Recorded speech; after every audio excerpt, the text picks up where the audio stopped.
5 corps à corps clandestins, 5 moments où le désir s'est changé en tôle froissée et en sirène hurlante.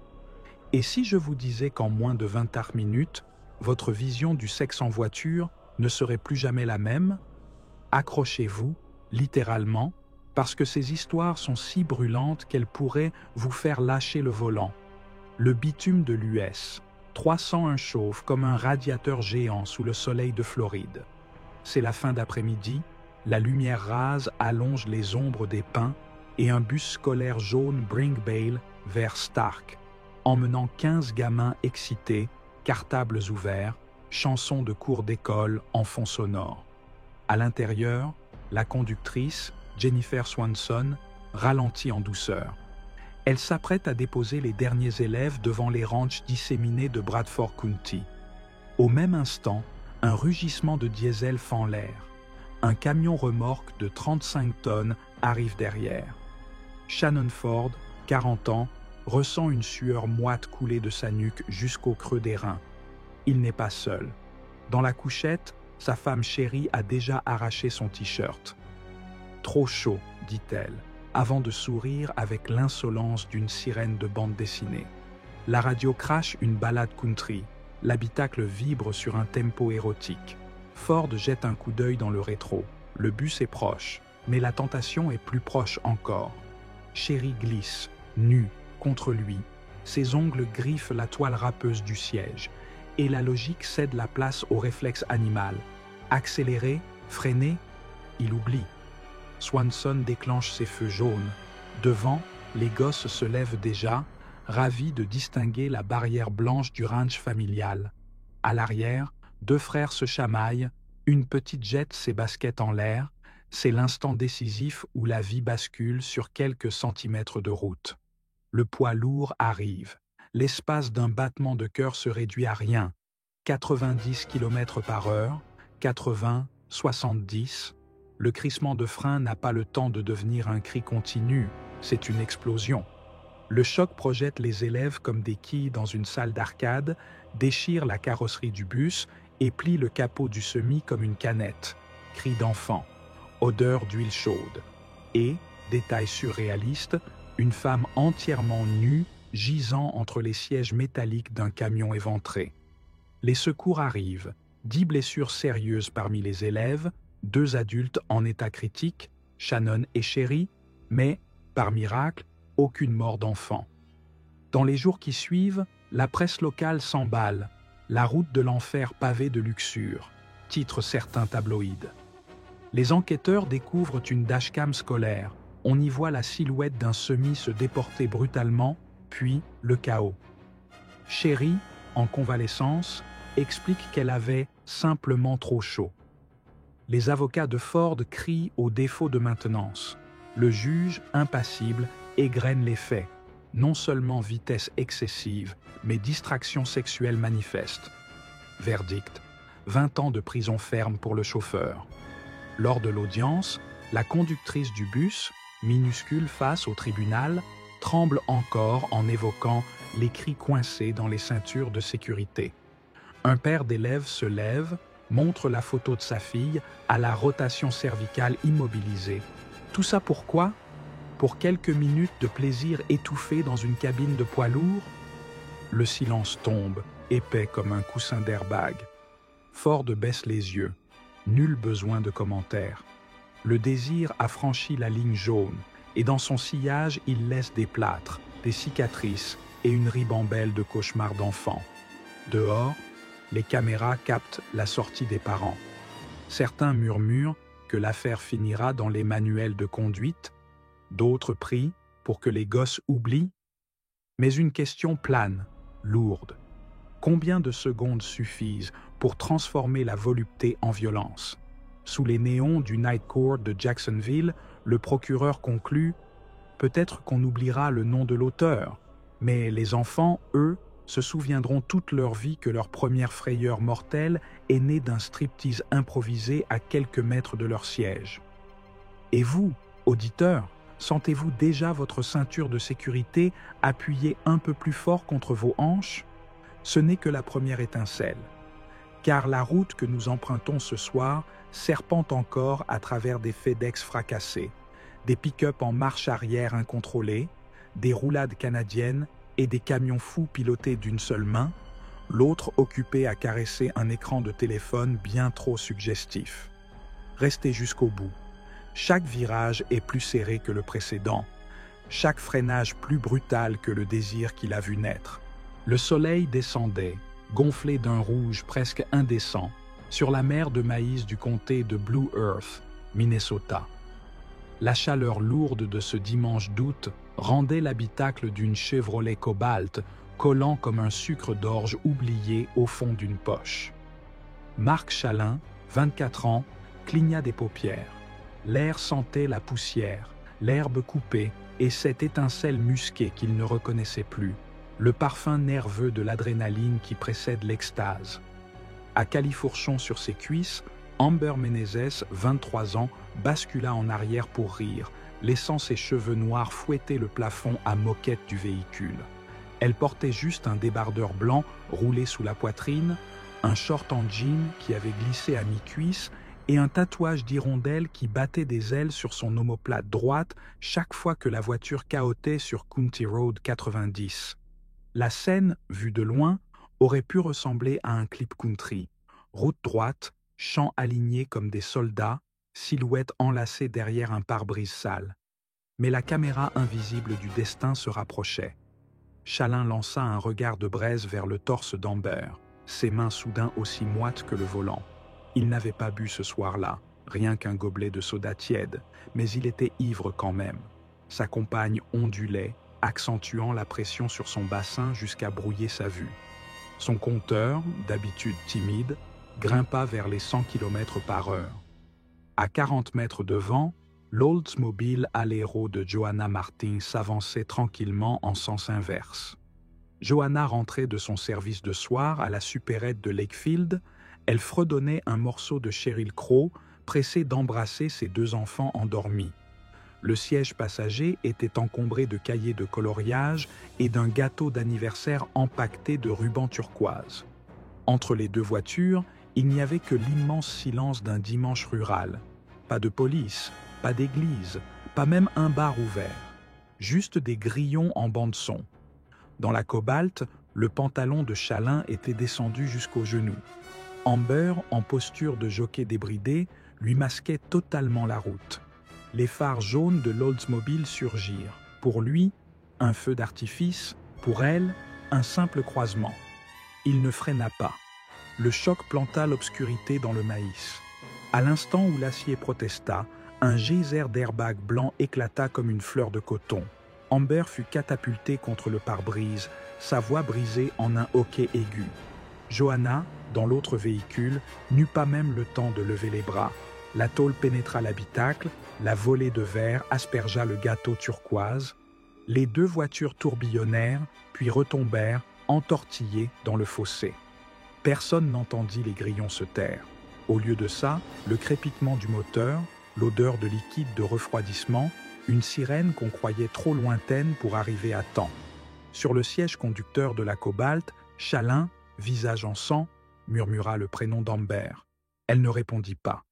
À 4 pas de là, Johanna reposait immobile, sa main posée sur la boîte écrasée du gâteau. 2 vies fauchées, 2 mondes orphelins, pour un instant d'aveuglement charnel. Lorsque les pompiers finirent de dégager le labyrinthe de fer, les flashs des journalistes commençaient déjà à crépiter. Le shérif nota un détail qui ferait la une, le jean du conducteur autour des chevilles. Au blizzard médiatique s'ajouta le verdict du laboratoire. Aucune drogue, pas une goutte d'alcool, juste le désir, cru, érigé en arme blanche. Le procureur prononça ces mots qu'on graverait bientôt sur toutes les chaînes câblées. Le sexe peut retirer la vie plus vite qu'une balle lorsqu'il devient un aveuglement au volant. Chalin, jugé 1 an plus tard, écopa de 4 ans et demi de prison pour homicide routier aggravé. Un jugement qu'il accepta entre hoquets, promettant qu'il échangerait sa vie contre celle des victimes en un battement de cœur. Mais ce n'était que la métastase visible d'un mal plus vaste. La police routière du Minnesota révéla, à la faveur de l'enquête, un chiffre glaçant.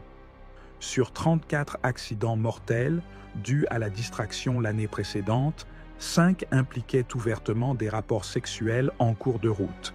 Un ratio inédit que les experts attribuèrent à la montée des défis viraux vantant l'orgasme en mouvement et au fantasme vieux comme la forté de « ouvrir la route comme on ouvre un bouton ». Un organisme de sécurité routière publia une campagne choc. L'affiche montrait un airbag éventré bardé de rouge à lèvres sous le slogan « Quand vos lèvres se collent, là où elles ne devraient pas, celles-ci se gonflent pour de bon ».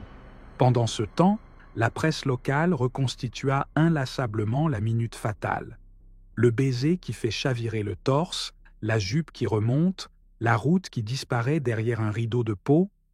Un expert en biomécanique expliqua que 30 millisecondes de cécité suffisent à 100 km/h pour franchir un quart de terrain de football.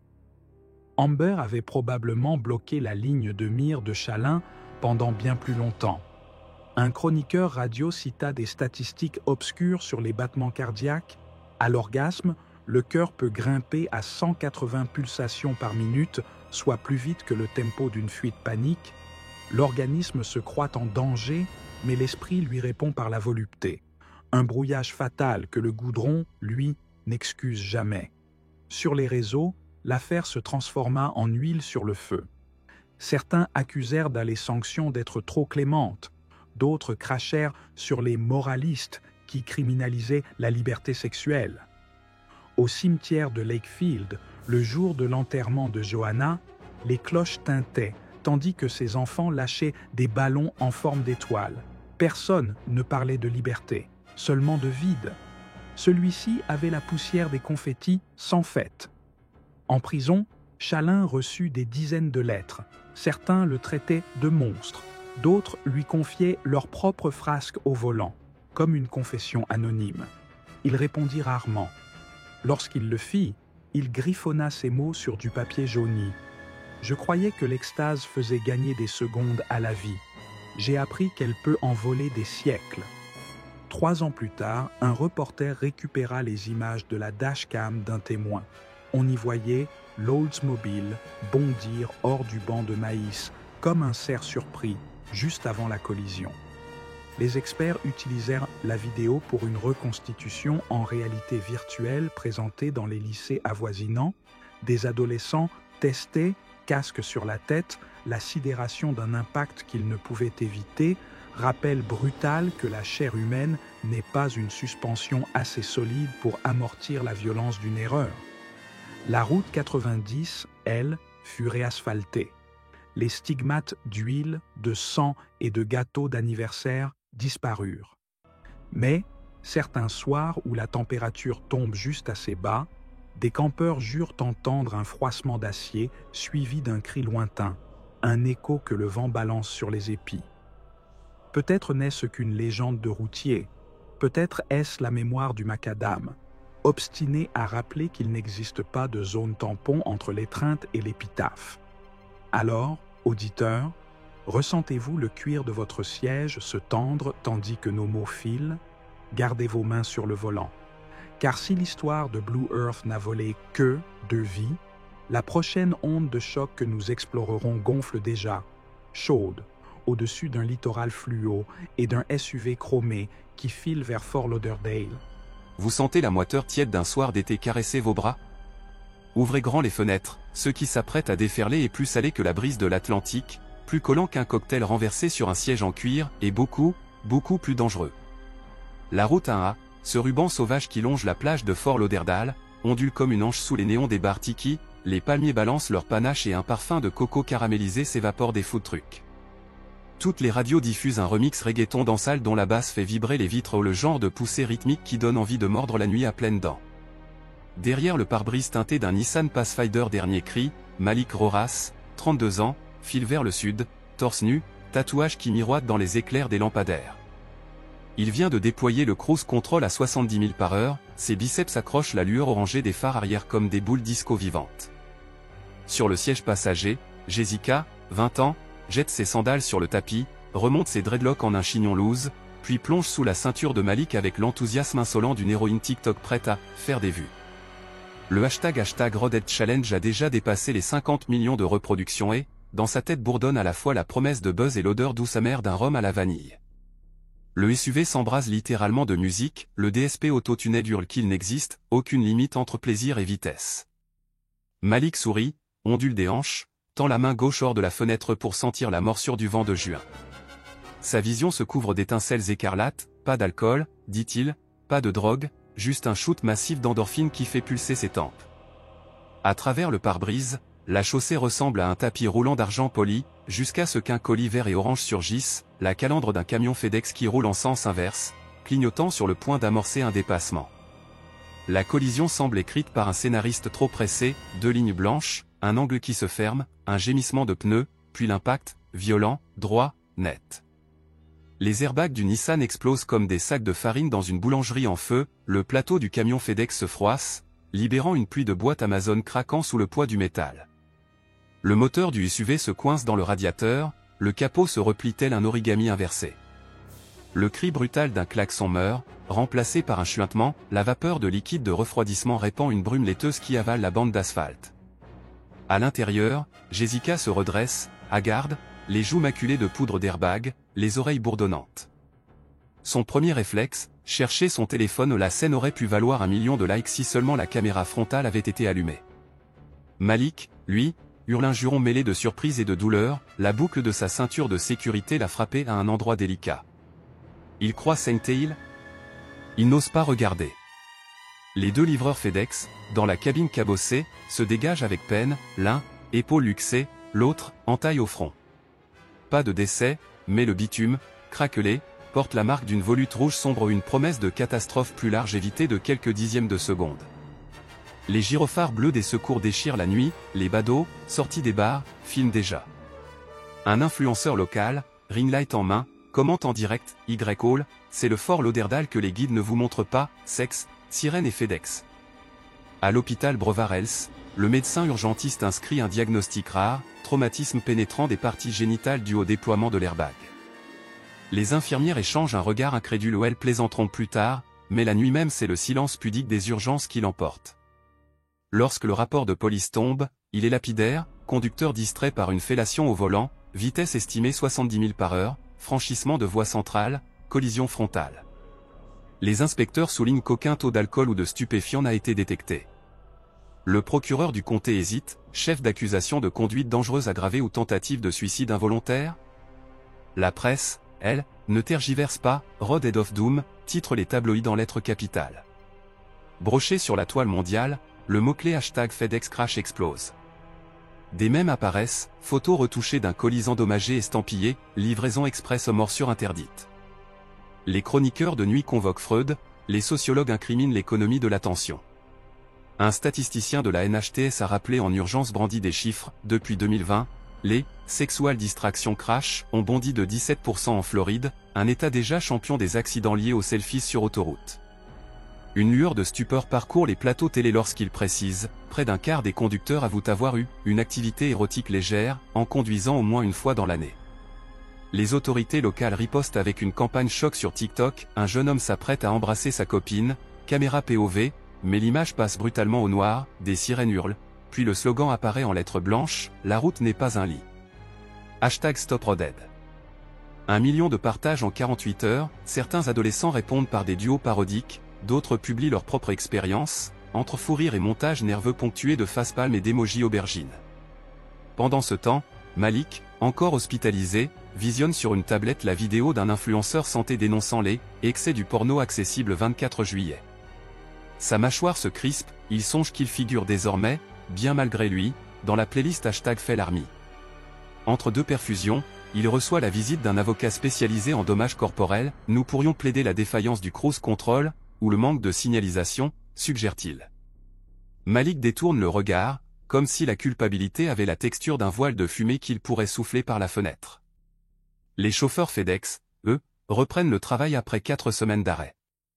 L'un confie à un journaliste qu'il déclenche désormais des crises d'angoisse à la vue d'un SUV chromé et ne peut plus entendre Despacito sans sentir ses mains trembler sur le volant. Sa famille a lancé une GoFundMe, au bout de 2 jours, l'ironie cruelle de l'accident attire plus de $20 000 de dons. La cour du comté fixe la première audience au 28 septembre.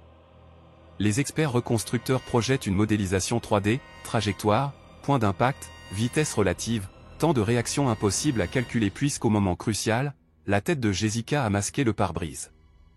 Il n'y a pas eu d'aveuglement momentané, tranche l'ingénieur, il y a eu supplément de visibilité intérieure, et absence de visibilité extérieure.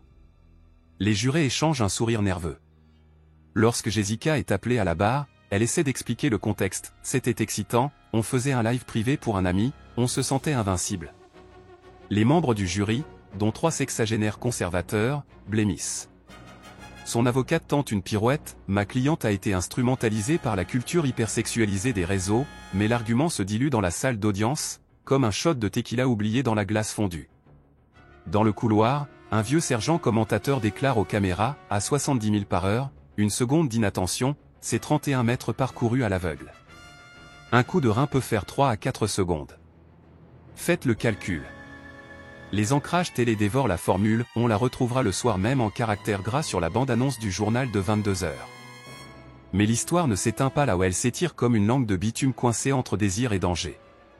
6 mois après l'accident, la municipalité installe des panneaux LED sur la 1A, gardez les yeux sur la route, pas sur votre partenaire.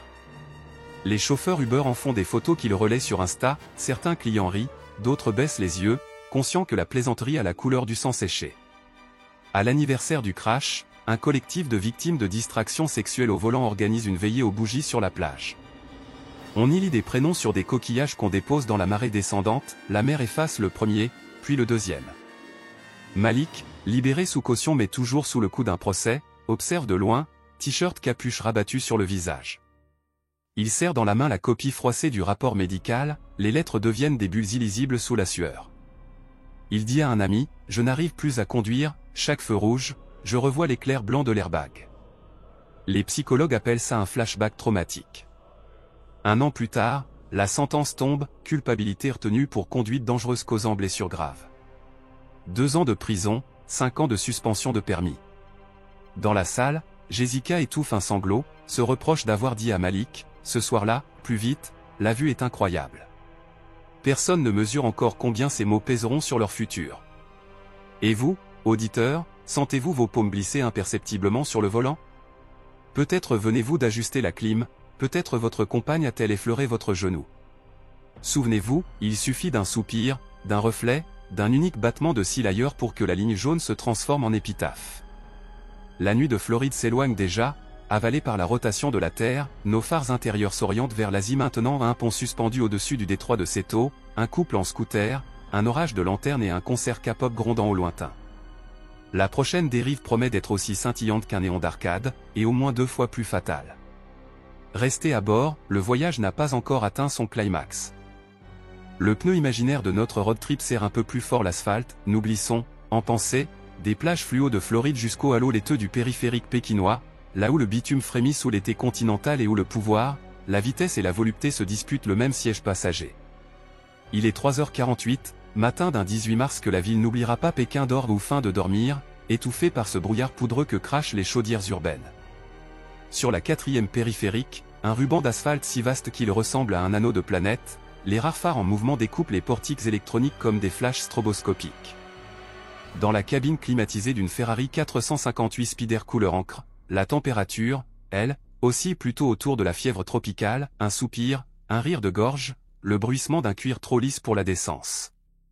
Le conducteur a 23 ans, chemise éparpillée sur le plancher, corps nu gainé d'un parfum niché dans chaque couture de siège bande littéralement l'espace entre 2 impulsions d'accélérateur. Sur ses cuisses, accroupi, 2 mains agrippées à la console centrale, repose Mailing, aspirante mannequin sous contrat officieux, ses cheveux collent en mèche au flanc de la boîte séquentielle. Tout est au rouge, le contour, les lèvres, la lueur d'alerte que projette la ville sur les talons des nuages. Une seconde passagère, Yao Yao, se cambre à l'arrière, appareil photo levé, prête à immortaliser l'ivresse d'une acrobatie érotique censée rester privée. Les anneaux de la capitale se succèdent, tunnels de néon vert et jaune, l'aiguille flirte avec les 220 km/h. L'habitacle vibre comme une corde de Guzeng, pourtant le moteur hurle plus fort, V8 en pleine extase, timbre métallique, orgasme forgé dans l'alliage. Le jeune prince éclate d'un rire nerveux, ivre de sa propre invulnérabilité. Tel un digi privé de public, Il monte le volume du système Bose, la basse fait jaillir des ondes dans les portières, accentuant chaque rebond du bassin de Mei Ling. Un court instant, la chaussée semble se courber sous l'effet de la vitesse. Sur la voie de service, un camion balai municipal clignote, minuscule luciole orange. Le pilote enragé ne voit qu'un obstacle flou, son regard est happé par la nuque de Mei Ling et par le flash du Nikon Kajit Yao Yao. Il ne décélère plus, l'idée même de ralentir paraît obscène, mais se contente d'un léger appui sur la direction, comme s'il sculptait la route plutôt qu'il ne la suivait. La seconde suivante, c'est le non-retour, un léger sous-virage, la Spider morde la ligne blanche, tape le garde-corps externe, rebondit, traverse en diagonale et vient exploser contre un pilier de sortie, exactement à l'angle où la barrière se dilate pour absorber les chocs. Violence intégrale, l'aluminium se plie, la coque se déchire, la voiture se scinde littéralement en deux à la manière d'une mangue brusquement ouverte. Le moteur se détache, poursuit sa propre trajectoire, la cabine pivotée, décapitée, s'immobilise dans un chuintement métallique. Dans le silence qui suit, on perçoit la respiration de la ville, grave, incrédule. Yao Yao, projeté à demi hors du cockpit, a le bras fracturé dans un angle si improbable qu'il ressemble à la courbe d'un idéogramme raté. Mei Ling hurle, coincé entre la planche de bord brisée et ce qui reste du fémur du conducteur. Il ne respire plus, son torse porte la trace d'un tatouage orné du caractère, le dragon en maintenant léché de filets d'hémoglobine. Les sirènes tardent, l'appel d'urgence se brouille dans un réseau saturé par la maintenance nocturne. Un de ces chauffeurs de taxi insomniaque stoppe, téléphone tremblant, et capture 20 secondes qui vaudront plus de 10 millions de vues avant la censure, le châssis coupé net, le flash intermittent, le corps nu ouvert à l'air dépité de Mars. À 4h12, 4 ambulances et 2 camions de pompiers contournent enfin la bretelle, l'odeur de carburant se mêle à celle du latex et de la poudre d'extincteur. Le rapport médical, rédigé plus tard entre 2 gorgées de café froid, constate un décès sur place, un coma profond pour Mei Ling et une paraplégie probable pour Yao Yao. Mais les conséquences débordent très vite la colonne, victime, l'identité du pilote, fils d'un collaborateur direct du Politburo, transforme le tas de tôle en bombe politique. Avant même que l'aube grignote les trottoirs, les mots-clés, Ferrari, et, se volatilisent des moteurs de recherche, les comptes Weibo qui relaient les photos voient leurs messages remplacés par l'ellipse familière. À 7h10, bureau sud-ouest de Zhongnane, dans la salle couverte de moquettes, une réunion d'urgence s'ouvre. On ne discute pas de la victime, mais de la trajectoire de la nouvelle, comment l'empêcher de contaminer les places boursières, comment rassurer les familles des cadres, comment sauvegarder la sacro-sainte image de frugalité des élites. Plus tard, le même jour, un communiqué sec annonce un accident de la route impliquant un véhicule haut de gamme, sans précision sur la cause, ni sur l'identité des passagers. Les tabloïds internationaux, eux, n'ont aucune retenue, sexe, sang et privilèges, la nuit où Pékin a perdu le contrôle, titre un quotidien londonien. Pendant ce temps, l'asphalte est frotté, lessivé, replacé. Les ouvriers nocturnes coulent un voile d'enrobé neuf, si bien qu'à midi, il ne subsiste qu'une légère nuance grisée là où la Ferrari s'est démembrée. Mais dans l'imaginaire populaire, la fissure court toujours, une rumeur chuchotée sur les bancs d'université, un GIF au ralenti caché dans un chat de gamer, une conversation feutrée à l'arrière d'un taxi. Les élèves d'une école de conduite de Hédian reçoivent, 2 semaines plus tard, une vidéo pédagogique, 3 secondes de route, puis un écran noir portant le slogan « À 220 km/h, le plaisir dure moins longtemps que la réanimation ». Les mois suivants, les analystes recensent les répliques, un cadre intermédiaire limogé pour avoir diffusé un mème, un journaliste contraint d'écrire un édito d'excuses, un logiciel d'IA entraîné à flouter automatiquement la silhouette d'une spider dans tout contenu vidéo jugé sensible. Dans les boîtes de nuit de Sanlitin, les DJS lancent parfois un sample d'accélération de V8 suivi d'un bruit de collision, le dance floor crie, danse, riz jaune. Pourtant, ce n'est pas sur le BPM des clubs que bat le cœur véritable de l'affaire, mais bien dans les couloirs feutrés du pouvoir, le responsable politique, père endeuillé, se voit rétrogradé, son ascension, jadis linéaire, s'effondre comme un buffet fragile sous un excès de champagne. Les sinologues parlent d'un tournant moral, les forums chuchotent plutôt un sabotage, tous guettant le moindre indice d'un complot tissé entre jalousie et factions rivales. Mais derrière ces spéculations, une seule certitude, un acte de chair a fracturé une carrière en acier trempé. 18 mois plus tard, dans un tribunal discret du district de Chaoyang, Mei Ling, désormais en fauteuil, témoigne. Sa voix, frêle, résonne à travers le bois sombre comme un écho de fantôme, je ne me souviens pas de la collision. Je me souviens de sa main qui tremblait sur ma hanche, je croyais que la nuit nous appartenait. Les journalistes étrangers, cantonnés derrière une cloison de verre opaque, notent chaque syllabe. Le juge, ganté de protocole, se contente de fixer le dossier, il sait que la sentence dépasse les murs du prétoire. Yao Yao, quant à elle, refuse de comparaître, ses médecins parlent d'un syndrome de stress post-traumatique, combiné à une rage sourde de n'avoir plus que la moitié de sa sensibilité corporelle. À la sortie, un étudiant brandit une pancarte « Nos routes ne sont pas vos chambres ». La police l'entraîne à l'écart, la pancarte disparaît. Mais l'effet d'onde se propage, playlist d'auto-école revisitée, accroissement de 12% des recherches sur « Distracted Driving Sex », vente record de housse opaque pour dashcam.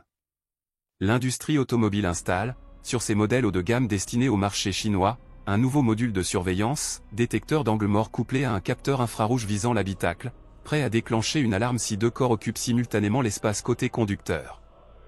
Entre-temps, la Ferrari coupée en deux connaît son épilogue, rachetée par un collectionneur de Wuhan, elle trône désormais au centre d'une exposition baptisée « Engines of Desire ». La coque avant, vernie, laisse percevoir la torsion monstrueuse du châssis, tandis qu'un QR code à ses pieds renvoie, ironiquement, à une page 404. Le conservateur explique, sourire compassé, c'est l'art de la dissimulation, en l'exposant, on rappelle ce que les filtres tentent d'effacer. Les visiteurs posent, prennent des selfies à côté des lambeaux, sans toujours savoir que le clic de leur déclencheur crée, lui aussi, un minuscule acte de défi. Au-delà de la salle, un couloir mène à une pièce obscure. On y diffuse, en boucle, l'enregistrement anonymisé des communications radio, unité 756, nous avons un véhicule en plusieurs parties, demande multiples ambulances. Les bips saturent, la bande s'achève sur un souffle, puis recommence.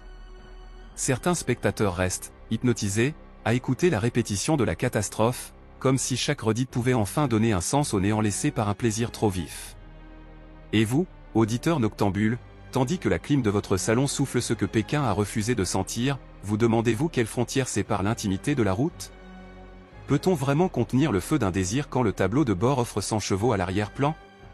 Cette dualité, le conducteur princier l'a tranchée dans le métal, dans la chair et, surtout, dans une ligne dynastique condamnée à se relever boiteuse. À présent, notre trajectoire narrative glisse plus loin encore, nous franchissons le détroit, rallions l'Europe par le rail d'un tunnel d'herbes aromatiques, pour atterrir sur une autoroute alpine où un bus de supporters rugit sous un orage de décembre. Les éclairs n'éclairent pas que la montagne, ils révèlent les silhouettes pressées dans un siège durant 9, convaincus qu'à 900 mètres d'altitude, personne ne viendra les surprendre. Garde-fou mal vissé, friction chaude, roue libre, la 5e histoire n'attend que votre feu vert. Sur cette autoroute griffant le ventre des Alpes, un bus de supporters va bientôt se changer en boule de feu et pourtant, tout commence par un rire chaud, coincé dans l'obscurité d'un rang 9. Restez cramponné, quand l'orage se frotte à la luxure, la montagne réclame toujours son dû. La nationale 12 autrichienne serpente entre falaises de schiste et forêts d'épicéas chargées de neige mouillée. Nous sommes le 18 décembre 2022, 22h41, l'air est tellement saturé d'ozone qu'il crépite contre la carrosserie bleue et blanche d'un Cetra 531 d'été bondé de supporters du SK Sturm Graz. Ils reviennent d'un quart de finale de coupe, perdu au tir au but, mais le bus pulse encore d'adrénaline, chant rauque, vapeur de bière et rives de hard rock dégorgées d'une enceinte portable. Tout au fond, rang 9 côté fenêtre, Tobias Lettner, 27 ans, tient entre ses genoux une glacière pleine de Radley. Katia Mesmer, 25 ans, en sweatshirt trop large, s'est laissé tomber sur sa cuisse pendant le dernier tunnel. Sous la lumière stroboscopique des virages, ils échangent des sourires complices, le monde, croit-on, s'est réduit à la largeur d'un siège de bus. Katia s'agenouille, défait la fermeture de Toby avec la maladresse d'une main tremblante par le froid, et la chanson des gradins se transforme en murmure syncopé. 3 rangées devant, Michael Michil gueule, chauffeur aguerri, anticipe le prochain lacet. Les essuie-glaces luttent contre une pluie neigeuse qui brouille tout repère, pourtant, sa pensée vagabonde vers la crainte d'un accident bête, serre en maraude, plaque de verglas, somnolence post-match. Il ignore que le vrai danger se joue dans son dos, sur un rythme cardiaque et humide. Katia accélère la cadence, Toby, tête renversée, talonne involontairement le dossier de devant. Marcel Hubert, passager du rang 8, se retourne pour protester. Il aperçoit la scène, se met à rire et à filmer, « Allez, plus vite !» hurle-t-il, croyant immortaliser un simple moment potache. L'écran de son smartphone éclaire soudain le couloir, un cône bleuté jaillit jusqu'au pare-brise, suffisamment vif pour accrocher l'œil de Michi dans son rétroviseur intérieur. Une seconde d'incrédulité où deux regards se croisent, celui de l'homme au volant et celui d'une femme agenouillée au-delà des sièges. Cette seconde, à 92 km/h, équivaut à 25 mètres parcourus. Le bus amorce alors le virage du col de Chauvet, radius serré, garde-fou ancien. L'attention de Michi se fracture, un micro-coup de volant ramène le Cetra trop près de la ligne blanche. Les pneus extérieurs dérapent sur un fin ourlet de neige. Dans l'habitacle, le vacarme se suspend, Katia relève la tête, yeuron. Marcel baisse son téléphone trop tard, la masse de 38 tonnes vient de mordre le vide. Le premier choc est latéral, longeron contre glissière, pluie d'étincelles, puis l'arrière bascule, tire l'avant, et l'ensemble roule sur lui-même 2 fois, comme un tonneau d'alambic explosé. Les cuivres des chants de supporters se muent en cris aigus, verres brisés, hurlements de métal. Au rang 9, Toby et Katia sont éjectés dans l'allée, pris dans la sarabande de sacs de sport et de portières arrachées. L'odeur, diesel, sang, acide de batterie. Le silence, soudain, hurle plus fort que la clameur d'avant. Quand les secours de l'Isen arrivent, la neige a recouvert la carcasse d'une fine pellicule blanche, telle une couverture dérisoire. Bilan immédiat, 11 morts, 26 blessés, dont 7 en urgence absolue. Les images de drone, diffusées à l'aube, montrent un bus ouvert comme une boîte de sardines à 150 mètres en contrebas de la chaussée. Les journalistes parlent vite de « l'accident du fanbus le plus meurtrier depuis 2001 ». Mais la stupeur absolue explose lorsqu'un enquêteur, la voix tremblante, confirme en conférence de presse, le chauffeur a confessé avoir été distrait par une activité sexuelle à l'intérieur du véhicule. Les tabloïds autrichiens dégainent des une torride, orgie en altitude, le foot vire au carnage. Sur les réseaux, la courte vidéo de Marcel fuit aux 14 secondes avant l'impact. On y distingue la nuque de Katia, mi-obscène, mi-fantomatique, puis un chaos de cris. Le clip est retiré en 2 heures, mais déjà partagé 8 millions de fois, il devient la preuve qu'un plaisir de vestiaire a fait voler en éclats 11 destins. Au tribunal de Leoben, 6 mois plus tard, Michi Gueule comparaît, minci de 10 kilos, penché sur des béquilles. Il reconnaît, voix brisée, avoir fixé le rétroviseur, un battement de trop, aveuglé par le flash d'un portable. Les familles brandissent des maillots noirs floqués du numéro des victimes, la présidente égrène les charges, homicide routier aggravé, blessure par négligence et manquement au devoir de surveillance dans un transport collectif. Sentence, 9 ans ferme, retrait à vie du permis autocar. Katia, jambe artificielle, témoigne à distance, je voulais juste oublier la défaite, me sentir vivante. Elle dit ces mots que la salle n'oubliera pas, je n'ai pas avalé le volant, mais je l'ai détourné. Un silence de cathédrale alpine engloutit l'audience. Toby, traumatisme crânien léger et culpabilité lourde, lit une lettre, je compterai chaque jour volé aux morts comme une dette que je ne pourrai jamais payer. La Fédération autrichienne de football, sous pression, finance une campagne nationale, spot TV montrant un bus qui tangue, un zoom sur 2 mains qui glissent l'une dans l'autre, puis un écran noir, ce siège n'est pas un lit. Pas même pour célébrer la passion. En 3 semaines, les affiches placardées dans les gares affichent une statistique glaçante, 11% des conducteurs autocars admettent avoir déjà été distraits par des actes intimes à bord, selon une étude éclair de l'Université de Graz. Des clubs de supporters instaurent alors un code du rang 9, pas d'alcool, pas de rideau tiré, pas de contact sexuel pendant le trajet. Pourtant, au-delà des mesures, demeure la cicatrice invisible, sur la glissière remplacée, quelqu'un a noué 11 écharpes noires et argent. Chaque hiver, la neige les englue, puis la fonte les délivre, comme pour rappeler que la montagne restitue toujours les secrets qu'on croit enfouis. Les survivants se réunissent chaque 18 décembre à l'aire de repos voisine, ils écoutent pendant 1 minute la bande audio de la boîte noire, rendue publique, bruit de pluie, chants de supporters, un rire féminin étouffé, puis un cliquetis métallique et le monde qui bascule. Et vous qui écoutez, sentez-vous cette vibration électrique dans vos paumes? 2 doigts suffisent à défaire un bouton, mais aussi à défaire une trajectoire. La route pardonne rarement la chaleur qui déborde de la peau, elle grave, dans l'asphalte ou la neige, chaque frisson payé en litres d'huile et de sang. Souvenez-vous du rang 9 et de sa nuit d'orage, souvenez-vous que la distance entre un orgasme volé et une oraison funèbre n'excède parfois pas la largeur d'un freinage d'urgence.